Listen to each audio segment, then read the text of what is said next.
जय श्री राम। जय बाबा नीम करोली महाराज। जय वीर बजरंगी। दोस्तों, मेरे चैनल भक्ति कथाएं में आपका हार्दिक स्वागत है। दोस्तों, मैं बाबा जी के आदेश से, बाबा जी के अच्छे कार्यों के, बाबा जी के विचारों को, बाबा जी के आशीर्वाद को हर मनुष्य तक पहुंचाना चाहता हूं। कृपया आप भी मेरे चैनल को सब्सक्राइब कर मेरे इस अच्छे कार्य में भागीदार बने और बाबा जी की कृपा प्राप्त करें। दोस्तों, आज इस क्रमांक में मैं आपको बताऊंगा कि किस प्रकार से बाबा जी से, हनुमान जी से या जो भी आपके इष्ट है भगवान से प्रार्थना करनी चाहिए और हमें प्रार्थना में क्या मांगना चाहिए, हमें प्रार्थना में क्या नहीं मांगना चाहिए। मेरे पुरानी वीडियोस पर काफ़ी सारे लोगों ने कमेंट करते हैं, काफ़ी सारे लोगों को मैंने देखा है मंदिर में, मस्जिद में या कहीं भी जा कर के वह प्रार्थना करते हैं कि हमें ये चाहिए, हमें ये चाहिए, हमारा दुख है, ये मतलब जो भी चीज़ होती है वह उनकी व्यक्तिगत होती है। तो इस क्रमांक में मैं यही बताऊंगा आपको कि आपको किस प्रकार से प्रार्थना करनी चाहिए और प्रार्थना में और निवेदन में फ़र्क होता है। प्रार्थना करना एक अलग चीज़ है और निवेदन करना एक अलग चीज़ है। जी हाँ, प्रार्थना सीधे शब्दों से कहे तो निवेदन है। जब संसार के समक्ष या भगवान के समक्ष हम कुछ मांगते हैं तो वह प्रार्थना नहीं, सहज निवेदन होता है। सुनवाई हो या ना हो कोई ज़रूरी नहीं होती। तो इसी सिलसिले को आगे बढ़ाते हुए हम जानेंगे कि भगवान से प्रार्थना में क्या मांगे, भगवान से क्या मांगना चाहिए। यही निवेदन भगवान से परे परमात्मा को बनाने के लिए हो तो वह प्रार्थना बन जाता है।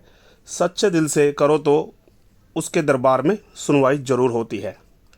लोग अपनी कठिन मेहनत और दिमाग के बलबूते से काबिल तो बन जाते हैं, लेकिन कुछ मौक़ों पर हमारी काबिलियता भी हमारा काम नहीं आ पाती है। कुछ मौके देखिए ऐसे भी होते हैं जब कुछ चीज़ों पर हमारा कोई भी जोर नहीं चलता। इसी को बुरा दौर कहते हैं, इसी को बुरा वक्त कहते हैं। और इंसान की फितरत ही ऐसी होती है कि बुरे दौर में ही उसे ईश्वर की याद आती है। ये हकीकत है। मैं सभी को नहीं कह रहा, सभी एक जैसे नहीं होते, लेकिन आपने देखा होगा ज़्यादातर लोग जब अच्छा समय आ रहा होता है तो वो भगवान को एक लिमिट, ज़रूरत के वक्त पे ही याद करते हैं। लेकिन अगर बुरा वक्त आता चल रहा होता है तो चौबीसों घंटे हर समय भगवान का नाम ही उनके मुंह पे रटा हुआ होता है। तब वह उनकी शरण में जा कर के अपनी मनोकामना पूरी करने के लिए प्रार्थना करने लग जाते हैं। और आपको एक बात ज़रूर माननी पड़ेगी कि ईश्वर भी सभी प्रार्थनाएं नहीं सुनते। ऐसा नहीं है कि आपने कोई प्रार्थना मांगी तो आपकी पूरी हो जाए, नहीं। ईश्वर को सब कुछ पता है, ईश्वर सब कुछ जानते हैं। आपको उनको बताने की, समझाने की ज़रूरत नहीं है। तो अगर आप चाहते कि आपकी पुकार भगवान तक पहुँचे तो आपको प्रार्थना करने के सही तरीके के बारे में पता होना चाहिए, उस पर अमल करना चाहिए। देखिए, अपने इस देव से अपने दिल की बात कहनी ही प्रार्थना होती है। इससे व्यक्ति अपनी मनोकामना पूर्ति का प्रयास करता है। वैसे ही तंत्र मंत्र और ध्यान जाप प्रार्थना का ही एक रूप माना जाता है। प्रार्थना छोटे स्तर से काम करती है और प्रार्थना की वजह से प्रकृति में बड़े से बड़ा बदलाव हो जाता है। कोई प्रार्थना एक साथ कई लोगों करे तो वह ज़्यादा प्रभावशाली होती है। इससे व्यापक स्तर पर बदलाव आता है। तो आपको क्या करना चाहिए, अगर आप अपने लिए, अपने परिवार के लिए कुछ प्रार्थना करते हैं तो सभी परिवार एक साथ नहा धो करके, अच्छे से आसन बिठा करके अपने इष्ट की, अपने भगवान की मूर्ति की स्थापना कर या चित्र लगा करके सभी मिल करके एक ही प्रकार की प्रार्थना मांगें तो वह प्रार्थना में काफ़ी प्रभाव आता है, वह जल्दी पूरी होने की संभावना बन जाती है। और मैं आपको भी बता देता हूँ कि हमें भगवान से क्या नहीं मांगना चाहिए। हमको भगवान से कुछ मांगना ही नहीं चाहिए। जैसे कि बताया गया है कि भगवान तो भगवान हैं, उन्होंने हमें बनाया है, वह हमारे एक एक रग से वाकिफ़ हैं, हमारे एक एक कर्म से वाकिफ़ हैं। अगर हम कहीं कमरे में बंद होकर, कहीं छिप करके या कहीं भी कुछ कोई ऐसा मन विचार है या कोई गलत कार्य करते हैं तो ऐसा नहीं है कि हम छुपे हुए हैं तो भगवान को नहीं दिख रहा। भगवान को सब दिखता है, भगवान को सब पता है, भगवान को हर चीज़ का मालूम है। तो उनको बताना कि मेरे को इस प्रकार की प्रॉब्लम है, मेरे को इस प्रकार की, आप समय व्यर्थ कर रहे हैं। आप निवेदन कर रहे हैं, निवेदन ना करें, प्रार्थना करें। तो भगवान को सब कुछ पता है, भगवान से कुछ नहीं मांगना चाहिए, क्योंकि भगवान को पता है आपको क्या चाहिए और आपके कर्मों के अनुसार आपको क्या मिलना चाहिए।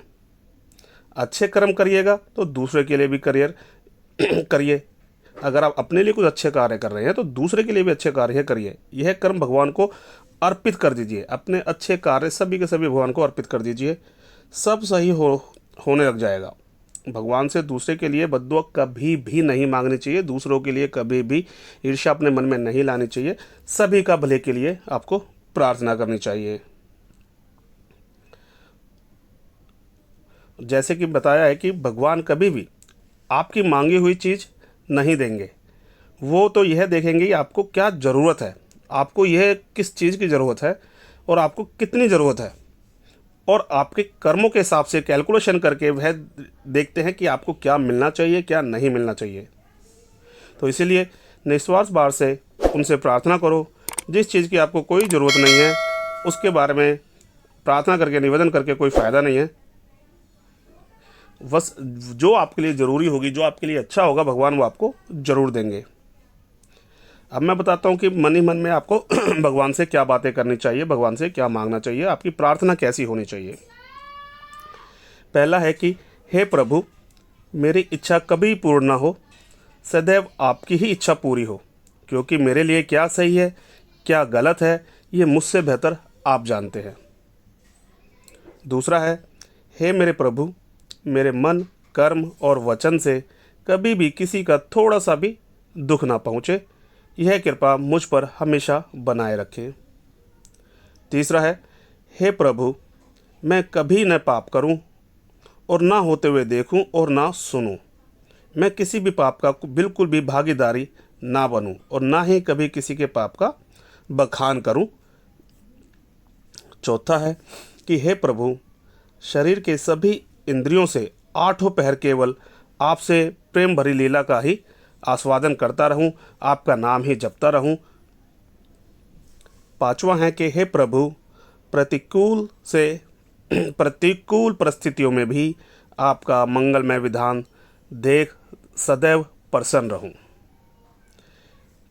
छठा है कि हे प्रभु, हे परम पिता परमात्मा, अपने ऊपर महान से महान विपत्ति आने पर भी दूसरों को सदैव सुख ही दूं, दूसरों को सदैव मुस्कुराहट ही दूं, अपना दुख दूसरे तक ना बांटूं, अपने तक ही सीमित रखूं। सातवां है कि हे प्रभु, अगर कभी किसी कारणवश मेरे वजह से किसी को दुख पहुँचे तो उसी समय हाथ जोड़कर क्षमा मांग लूँ, आपसे भी और उससे भी जिसको मेरी वजह से दुख पहुँचा है। आठवां है कि हे मेरे प्रभु, आठों पहर रोम रोम में केवल आपका नाम ही जप होता रहे। नौवां है कि हे प्रभु, मेरे आचरण श्रीमद् भागवत गीता और श्री रामचरितमानस के अनुकूल ही रहे।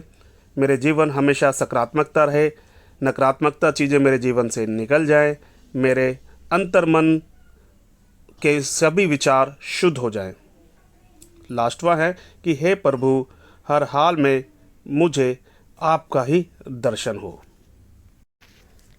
इन सभी बातों को अपने जीवन में अपना करके, इन सभी चीज़ों को अपने जीवन में अपना करके यकीन मानिए आपके सभी काम, आपके सभी कार्य बनते जाएंगे और आपके परिवार में सुख समृद्धि बढ़ती जाएगी, आपके सभी काम होते चले जाएंगे। प्रभु के दर्शन आपको ज़रूर होंगे। बशर्त है इन सब फलों को ज़्यादा से ज़्यादा फल प्राप्त करने के लिए आपको हमेशा अपनी सोच सकारात्मक रखनी है। दान दक्षिणा हमेशा देते रहिए, पशु पक्षी का हमेशा प्यार करें, सभी का आदर करें, सभी के अंदर ईश्वर का दर्शन अंश पर देखें। अगर आप ये सब करते हैं तो यकीन माने आपके सभी दुख दर्द दूर होने वाले हैं। तो दोस्तों कमेंट में बताइए कि मेरा ये वीडियो कैसा लगा। जय श्री राम, जय बाबा नीम करोली महाराज, जय वीर बजरंगी। सभी पर कृपा बनी रहे।